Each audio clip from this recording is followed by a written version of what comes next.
है और इस बजट को तो बिल्कुल सपोर्ट नहीं करता। बदकिस्मती से आपने देखा होगा कि ये पहली मर्तबा मैंने नेशनल असेंबली में ये तारीख में देखा है कि बजट पेश किया जा रहा है, बजट पे बातें हो रही हैं, ना फाइनेंस मिनिस्ट्री से कोई है, ना फाइनेंस मिनिस्टर है, ना मिनिस्टर ऑफ स्टेट है, ना उस नहीं सर, आप देखें ना, आप चीफ विप मुस्लिम लीग नून और पार्लियामेंट्री वो अलग हैं। नहीं, मिनिस्ट्री ऑफ फाइनेंस है सर, मिनिस्टर ऑफ फाइनेंस नहीं है।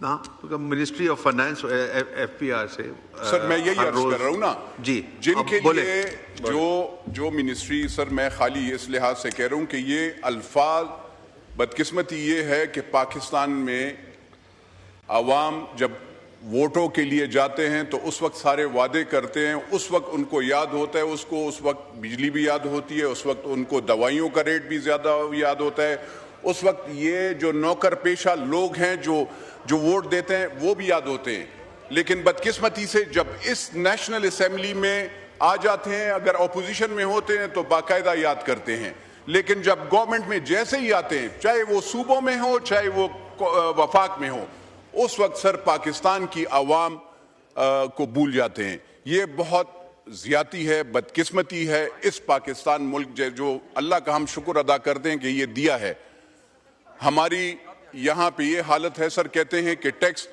यहाँ पे मैं मिनिस्टर साहब की बातें सुन रहा था, अगर ज़रा ऑनरेबल सर ये मेरी जो बहनें हैं अगर ये खामोश हो जाएं तो ये मेहरबानी होगी।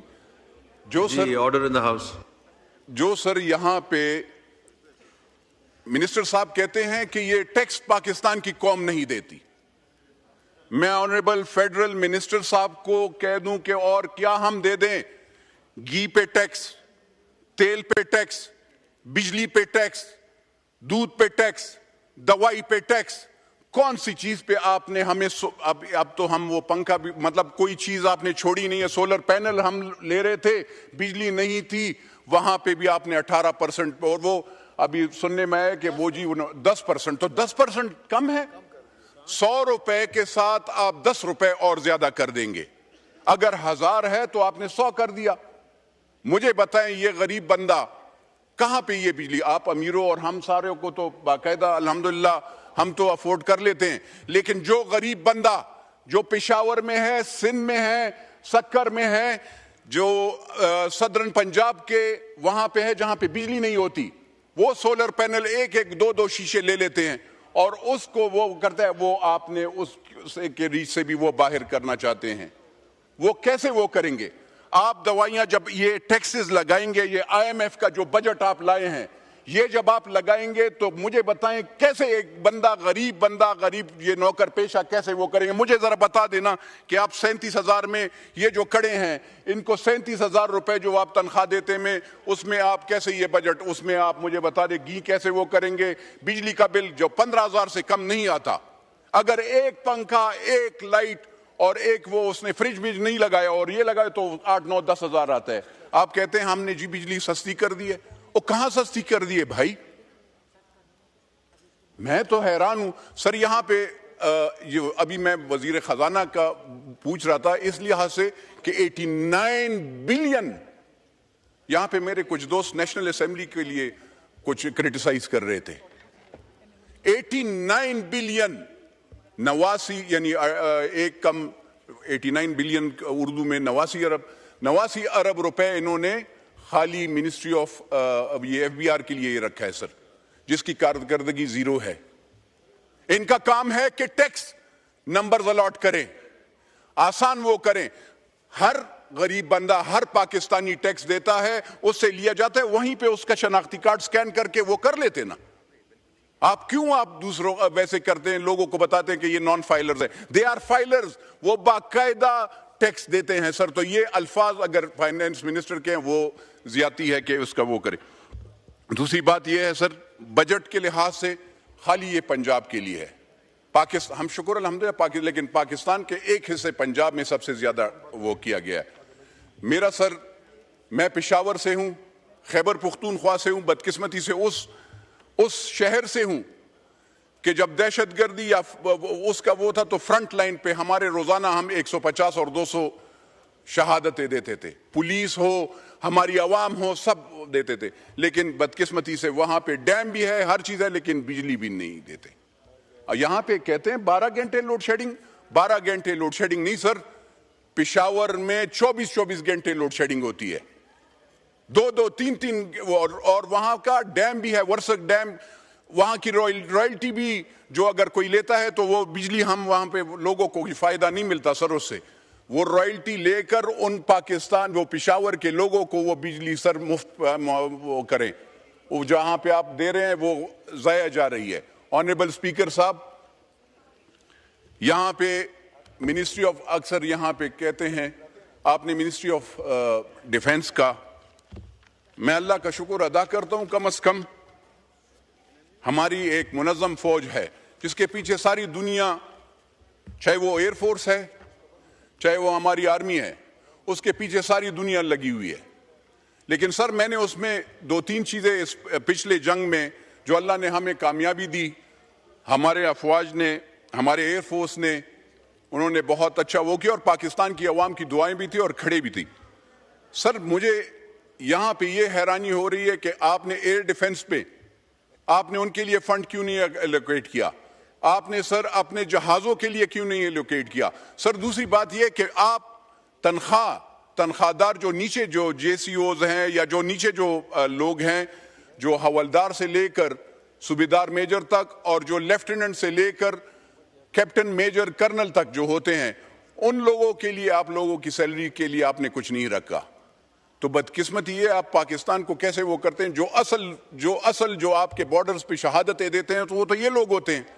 उनकी आपको पता है सर, जब ये हैरानकुनी की बात है कि आप जो जंग में वो उसको रिस्क अलाउंस कहते हैं, 15,000 रुपए देते हैं। रिस्क अलाउंस 15,000 रुपए सर, कोई 15,000 रुपए पे शहादतें वो देगा? कोई बॉर्डर पे मुझे बता दे 15,000 रुपए पे वही कोई देगा? एयरफोर्स हो, नेवी हो, पाकिस्तान की आर्मी हो, सर 15,000 रुपए रिस्क अलाउंस। शहादतें होती हैं, उनके बच्चे फिर रुलते फिरते हैं, उनको कुछ मिलता भी इतना नहीं है। 1 करोड़ या 70 पता नहीं 50 लाख है कि 60 लाख रुपए, 60 लाख पे क्या मिलते हैं सर? क्या वो 7 मेंबर्स जो उसके रह जाते हैं उसको फिर कुछ मिलेगा सर? कुछ भी नहीं होता। तो सर मेरी रिक्वेस्ट ये होगी कि डिफेंस का बजट इन्होंने कम वो किया है हमें, क्योंकि जो जंगी तनाजुर हमें अपने एयर डिफेंस सिस्टम, हमें अपने जहाज़ों के लिए, हमें यहाँ पे जो रॉकेट्स का वो है उसके लिए हमें और एलोकेट करना चाहिए, ज्यादा करना चाहिए। हमें इस वक्त डेवलपमेंट का बजट कम करके इस तरफ रखना चाहिए, क्योंकि सर पाकिस्तान के करीब करीब जंग पहुंच चुकी है और अल्लाह ना करे एक लोग कहते हैं अल्लाह के फजलो करम से पाकिस्तान को कोई भी नहीं, पाकिस्तान की अफवाज खाली नहीं है, पाकिस्तान का हर बंदा जो है अल्लाह के फजलो करम से वो फौजी है और वो अपने दीन को और अपने पाकिस्तान के बॉर्डर्स को इंशाअल्लाह अल्हम्दुलिल्लाह अल्लाह के फजलो करम से लड़ेंगे। और मैं ये पंजाब के भाइयों को बताना चाहता हूं कि खैबर पुख्तूनख्वा का जो अब हम लोग हैं, हम सबसे पहले होंगे। अगर अल्लाह ना करे अगर इंडिया ने वो किया, हम जाते हैं पहले जाएंगे और आपसे पहले शहादतें देंगे अल्लाह के फजलो करम। और we know how to fight, हमें जंग करना आता है, अब भी हम जंग कर रहे हैं। पिछले 30-40 साल से अगर कहीं जंग लड़ी जा रही है तो वो खैबर पुख्तूनख्वा है और हम शहादतें दे रहे हैं। सर मैंने इसीलिए मैं ये बजट के लिहाज से मैं ये कर रहा था कि डिफेंस का बजट ज्यादा करनी चाहिए। सर दूसरी बात यह है, जैसे एफबीआर वालों ने पैसे ज्यादा किए हैं, यहां पे ये स्केल 4 से लेकर नेशनल असेंबली के जो मुलाजमीन है इनके लिए कोई रुपए नहीं रखा गया सर, उनकी सैलरी के ज्यादा करने के लिए कुछ नहीं, ऑनरेरियम कुछ नहीं, ये बहुत ज्यादती है। मैं यहां इस फ्लोर से ये वो करना चाहूंगा, रिक्वेस्ट करना चाहूंगा गवर्नमेंट को भी, ऑनरेबल स्पीकर साहब आपको भी, और यहां के जो हुक्मरान हैं उनको भी, कि खुदारा इन लोगों का भी वो करें। ये सुबह आते हैं 8 बजे से और रात को 11-12 बजे तक ये बैठे होते हैं, ना इनको ऑनरेरियम मिलता है ना इनको अलाउंसेस मिलती हैं और इनकी तनख्वाहें भी नहीं बढ़ रही। सर मुझे बताएं ये कैसे बच्चों को पालेंगे? इनके लिए कोई नहीं बोलता क्योंकि ये गरीब लोग हैं, ये आगे पीछे होते हैं, तो बस खाली बस सर ये वो इनके लिए आवाज भी उठानी चाहिए। बदकिस्मती से अभी तक 194 लोगों में से किसी ने आवाज नहीं उठाई। मैं बहुत अफसोस करता हूं। ये हमारे भाई हैं, हमारी बहनें हैं, और सबसे पहले ये हैं, जैसे हमने मिनिस्ट्री ऑफ डिफेंस के लिए बोला, इनके लिए भी बोलेंगे। तो सर रिक्वेस्ट ये होगी कि इनकी सैलरीज को ज्यादा की जाए, इनके ऑनरेरियम जो है वो खाली इनको नहीं, वो वहां पे जो डिस्पेंसरी में डॉक्टर्स, पैरामेडिक्स वो बैठते हैं, जो इवन जो भी कोई भी बंदा, सीडीएस या सिक्योरिटी कोई भी बंदा हो सर, पुलिस वाले जो खड़े हैं, स्पेशल ब्रांच वाले जो खड़े हैं, उनको सर, क्योंकि वो सुबह से शाम तक वो ड्यूटी करते हैं। मैं और आप सर यहाँ पे ठंडे हालों में बैठे हैं, वो वहां पे गर्म धूपों में खड़े होकर वो ड्यूटियां कर रहे हैं। तो सर उसके लिए सर मैं ज्यादा टाइम नहीं लूंगा, लेकिन सर मैं कुछ बातें इस लिहाज से करूं। Law and order situation sir मेरे सूबे में बहुत बदतर है। उस दिन आपने देखा होगा सर कि हमारे पार्टी के भी जनरल सेक्रेटरी ने हमारे लीडर मौलाना फजलुर रहमान साहब के फर्जंद को भी 50 लोगों ने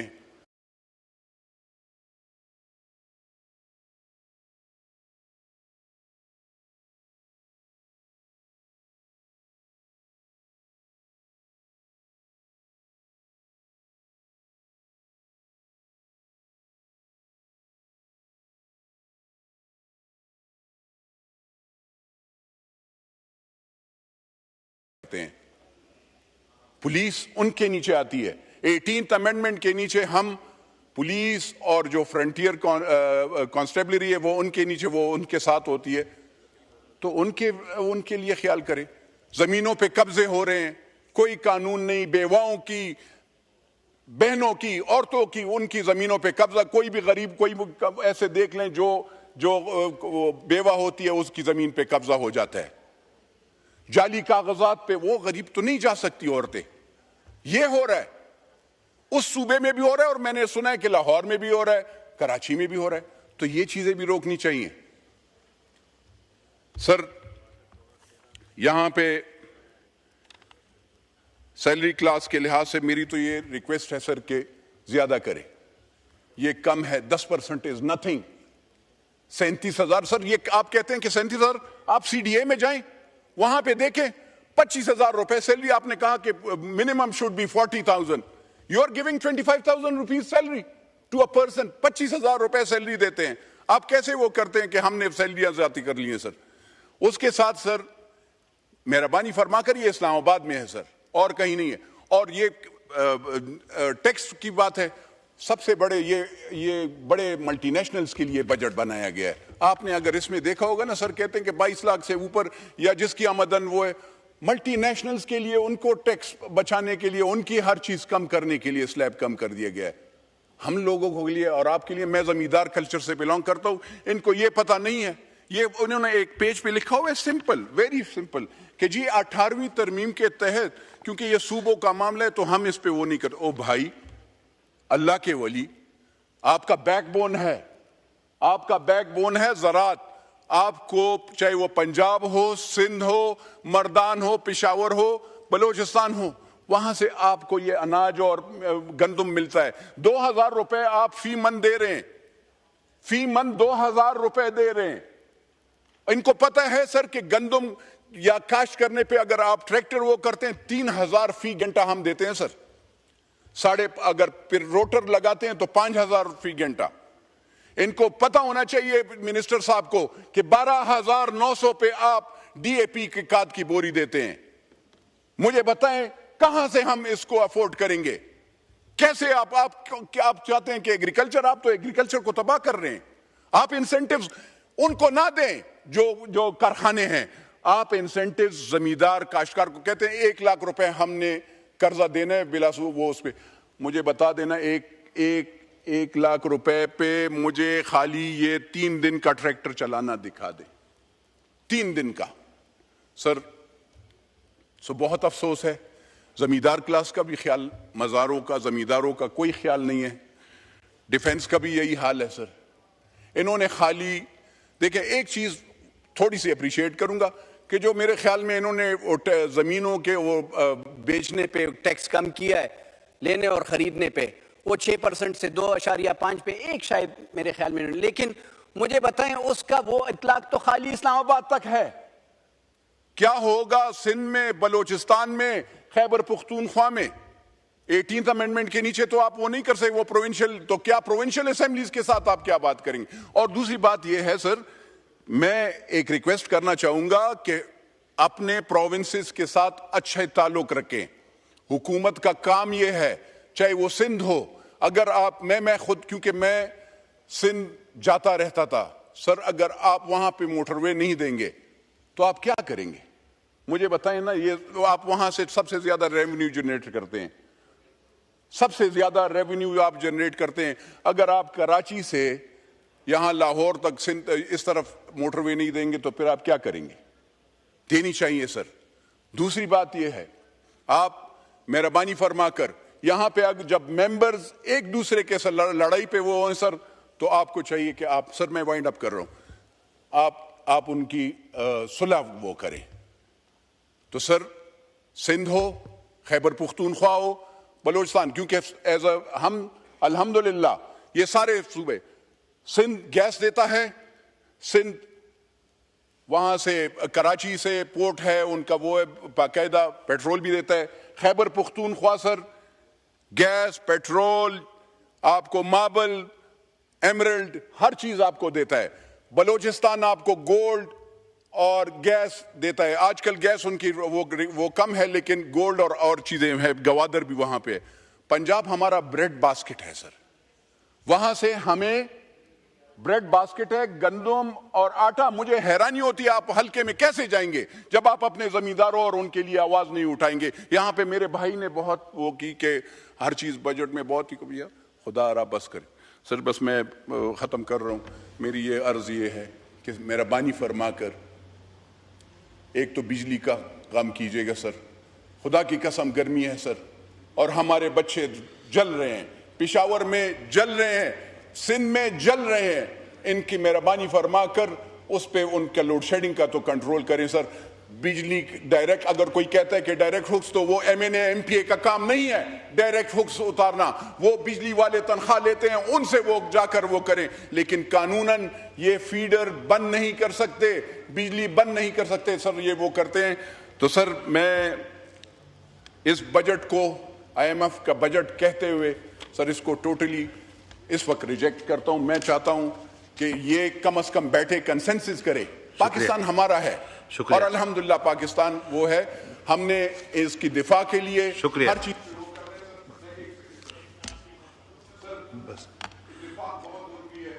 जी माइक खोले। मुल्क के लिए सोचना चाहिए। और मैं सबसे रिक्वेस्ट करता हूं कि इंस्टीट्यूशंस के खिलाफ बात ना करें। पॉलिटिक्स अपनी जगह, लेकिन अपने इंस्टीट्यूशंस के ना खिलाफ ना बात करें, ना उन पे हमले करें, क्योंकि पाकिस्तान है तो हम हैं। पाकिस्तान जिंदाबाद। शुक्रिया। I would like to draw the attention of the House that a seasoned and highly respected former parliamentarian and member of this House, Begum Atiya Inayatullah, is sitting in the Speaker's box. We welcome her. जी मोहतरमा फरा नाज अकबर साहब।